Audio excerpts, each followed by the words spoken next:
Assalamualaikum warahmatullahi wabarakatuh. Halo semuanya, saya Katarina Dia Jessica dengan NPM 20423210.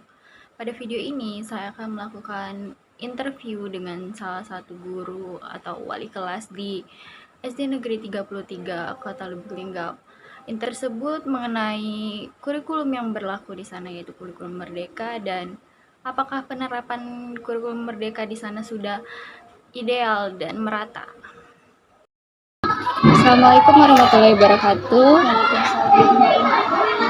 Selamat pagi Ibu, perkenalkan saya Katarina Dea Jessica, mahasiswa semester 4 Universitas PGRI Selampari, Prodi PGSD.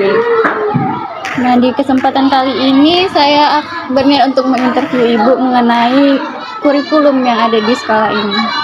Sebelum masuk pertanyaan pertama, boleh Ibu perkenalkan diri dulu? Nama saya Rika Wulandari, saya mengajar kelas.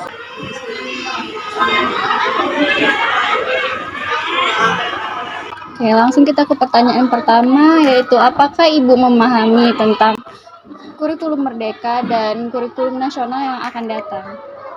Kalau dibilang sudah memahami, tentu masih belum, karena kami juga sambil belajar sewaktu wali kelas, dan untuk sekolah kami sendiri itu baru menerapkan kurikulum Merdeka itu di tahun pelajaran 2024-2025.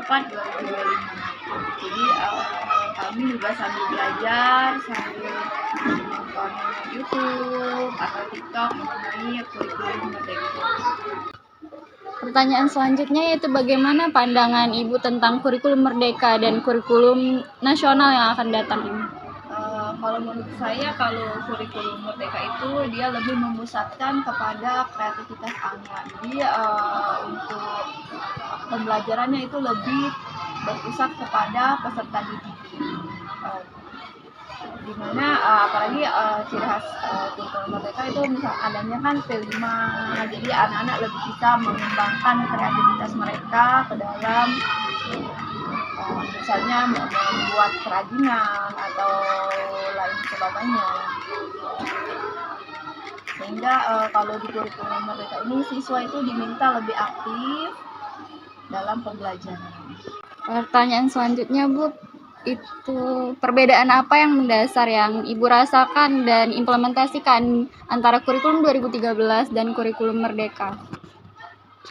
Sebenarnya sih kalau dari kurikulum K13 sama kurikulum Merdeka itu sama-sama mereka kan lebih berpusat kepada siswa. Cuman yang paling mencolok antara perbedaan antara kurikulum Merdeka sama kurikulum K13, kalau menurut saya sih kalau di kurikulum Merdeka ini kan ada yang namanya P5. Dengan di P5 itu yang membedakan. Selanjutnya, apa tanggapan Ibu tentang terkait isu ganti menteri, ganti kurikulum? Sebenarnya sih selama itu untuk kebaikan tidak masalah. Artinya kurikulum itu kan diganti supaya menjadi memperbaiki yang lama atau menjadi lebih baik dari yang sebelumnya. Jadi selama itu demi kemajuan tidak masalah. Selanjutnya, apakah sekolah Ibu sudah menerapkan kurikulum Merdeka secara ideal? Kalau untuk saat ini belum. Untuk penerapan kurikulum Merdeka sendiri itu baru di kelas 1 dan di kelas 4 saja yang sudah menerapkan kurikulum Merdeka, dan sisanya untuk kelas 2, 3, 5, dan 6 itu masih menggunakan kurikulum K13. Kira-kira kapan akan diberlakukan secara menyeluruh kurikulum Merdeka ini? Kemungkinan sih untuk tahun ajaran baru ini, tahun 2025-2026, itu kemungkinan untuk seluruh kelas yang lainnya itu akan menerapkan kurikulum Merdeka. Selanjutnya, apakah Ibu pernah mengikuti pelatihan kurikulum Merdeka? Pernah, itu kami pernah melakukan sosialisasi yang diadakan di sekolah dengan memanggil narasumber. Itu dilakukan kepala sekolah itu mendatangkan narasumber yang mereka sudah paham mengenai kurikulum Merdeka, itu sebanyak 2 kali dilakukan IHT di sekolah ini. Nah, kan sudah melaksanakan kurikulum merdeka walaupun hanya beberapa kelas. Nah, proyek apa saja yang pernah dilakukan?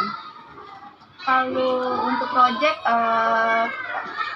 kami itu tahun ini itu menerapkan tema gaya hidup berkelanjutan. Jadi untuk P5-nya itu kami memanfaatkan barang-barang bekas sehingga menjadi barang yang bernilai jual. Jadi dari sampah itu dikelola sehingga menjadi barang yang bisa dimanfaatkan. Jadi misalnya seperti botol galon itu kan dikreasikan oleh anak-anak, dilukis, jadi sehingga bisa digunakan sebagai tempat pot, atau misalnya dari pipet yang tadinya sampah bekas anak-anak jajan itu kan diambil pipetnya, kita bikin aksesoris buat kelas, hiasan kelas.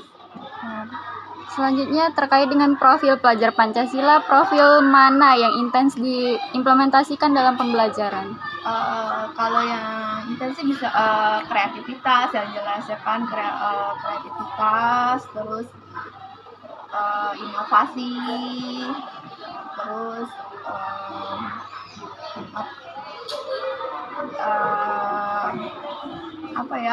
jiwa kreativitas anak-anak lah, supaya dengan mereka bisa menuangkan imajinasi mereka atau kreativitas mereka ke dalam yang mereka buat.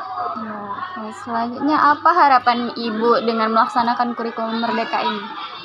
Harapannya supaya pembelajaran di kelas itu anak-anak lebih menyenangkan. Jadi mereka tuh ingin kalau di rumah tuh aku mau cepet-cepet nih pergi ke sekolah, karena belajar di sekolah itu menyenangkan. Jadi bukan yang monoton yang kita cuma mendengarkan apa penjelasan dari guru, tapi belajar yang membuat mereka menyenangkan, yang membuat mereka aku ingin cepet-cepet datang ke sekolah nih, belajar, ketemu teman-temannya, terus mereka bisa mengembangkan kreativitas mereka. Nah, selanjutnya, apakah kurikulum merdeka ini sesuai dengan kebutuhan siswa dan pembelajaran? Kalau menurut saya sudah pasti sesuai, karena pertama anak-anak bisa menjadi lebih berkreasi, terus juga kan kalau kurikulum merdeka itu kebanyakan pembelajaran berfokus pada anak, terus juga dengan adanya diskusi kelompok, artinya mereka bisa saling berbagi, yang dari yang tidak tahu bisa mengajar temannya yang kurang tahu, atau sebaliknya ya kan. Jadi ibaratnya bisa, kalau misalnya ada anak yang pemalu, mereka malu bertanya. Kalau pembelajaran individuan kan mungkin mereka malu, tapi kalau berkelompok mungkin menemukan jiwa pemberaninya, atau dia bisa lebih menyuarakan apa yang dia ingin utarakan, misalnya pendapat, membuat mereka lebih berani tampil. Selanjutnya, bagaimana interaksi guru dengan siswa selama kurikulum merdeka ini diimplementasikan? Kalau menurut saya sih selama ini anak-anak belajar menjadi lebih menyenangkan itu tadi, artinya mereka lebih berani untuk bertanya ataupun misalnya mengutarakan pendapat mereka. Oke, selanjutnya bagaimana Ibu memasukkan unsur literasi, saintifik, HOTS, P5, keterampilan abad 21 di dalam modul yang Ibu buat? Kalau Ibu sih, ini kalau misalnya sebelum kita belajar itu kan biasanya anak-anak itu dari mulai berdoa, terus mereka mengucapkan Pancasila dan simbol-simbol Pancasila, itu kan menumbuhkan jiwa nasionalisme mereka. Terus pada saat belajar, sebelum memulai pelajaran itu kita pancing dulu dengan pertanyaan tematik, atau siswa itu kita minta dulu baca. Jadi kan dari mereka baca, pasti dari mereka baca itu ada yang mereka dapat ilmunya. Nah itu kan nanti dari situ maka akan tumbuh jiwa rasa ingin tahu mereka. Nah, itu nanti kan kita diskusikan, atau mereka bisa tanya ke guru maupun ke teman-teman mereka. Oke, terakhir nih Bu, insight apa yang dapat Ibu berikan untuk mahasiswa PGSD sebagai calon guru nantinya? Kalau dari saya sendiri sih, jadilah guru yang ibaratnya mau menerima perubahan, baik itu perubahan kurikulum atau teknologi. Jadi sehingga pembelajaran ketika kita belajar itu anak-anak tidak merasa bosan. Jadi ketika misalnya di kelas itu jangan cuma monoton, kita kasih materi, mungkin diselingi pakai ice breaking, atau sekarang kan zamannya teknologi bisa menggunakan games edukasi. Terjawab semua pertanyaan yang saya ajukan ya Bu. Terima kasih karena sudah bersedia saya interview dan mohon maaf mengganggu waktunya. Nah, itu tadi interview saya bersama wali kelas 1A. Sedikit banyaknya kita menjadi tahu tentang kurikulum yang berlaku di sana, di mana ternyata kurikulum merdeka belum diberlakukan secara merata, hanya beberapa kelas saja yang baru menggunakan kurikulum merdeka tersebut. Nah, segitu saja video kali ini. Sampai jumpa di video-video berikutnya. Assalamualaikum warahmatullahi wabarakatuh.